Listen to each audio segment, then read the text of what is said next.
অন্তর্বর্তীকালীন সরকারের দুই উপদেষ্টা বিদেশি রাষ্ট্রদূতের সাথে ইংরেজি বলতে না পারায় বাংলায় কথা বলে। এতেই সামাজিক যোগাযোগ মাধ্যমগুলোতে সমালোচনার ঝড় ওঠে। বৈষম্য বিরোধী ছাত্র আন্দোলনের প্রধান সমন্বয়ক ছিলেন বর্তমান অন্তর্বর্তীকালীন সরকারের দুই উপদেষ্টা নাহিদ ও আসিফ। সরকার পতনের আন্দোলনে ছাত্ররা সর্বপ্রথম ছাত্রলীগের সাথে বিভিন্ন জায়গায় হামলা ও তোড়জোড় শুরু হয়েছিল। এবার ছাত্রলীগ সভাপতি সেই রাগই হয়তো ঝেড়েছেন এই নিন্দার মাধ্যমে।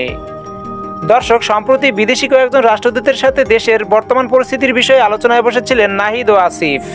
সেখানে বিদেশি রাষ্ট্রদূতের প্রশ্নের জবাব ইংরেজিতে না দিয়ে বাংলায় বলে।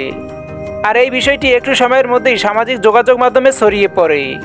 উপদেষ্টা নাহিদ ও আসিফ ইংরেজি না পারার ব্যর্থতায় এবার কোণ ঠেসে উপদেষ্টা দুজনকেই রীতিমতো ধুয়ে দিলেন ছাত্রলীগ সভাপতি সাদ্দাম হোসেন।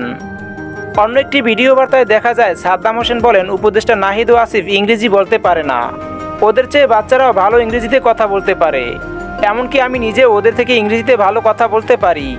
এছাড়াও ছাত্রলীগ সভাপতি বলেন, এরা আসলেই অযোগ্য। মেধার দোয়াই দিয়ে নিজেদের এমন গুরুত্বপূর্ণ জায়গায় বসালেও এদের দেশ গড়ার কোনো অভিজ্ঞতা কিংবা যোগ্যতা নেই। এরা দেশ গড়া তো দূরে থাক, বিদেশিদের সাথে দেশের অবস্থা সম্পর্কে জানিয়ে ভিক্ষা করেও দেশ চালাতে পারবে না। দর্শক, আপনিও কি ছাত্রলীগ সভাপতির সাথে একমত তা জানিয়ে দিন কমেন্ট করে।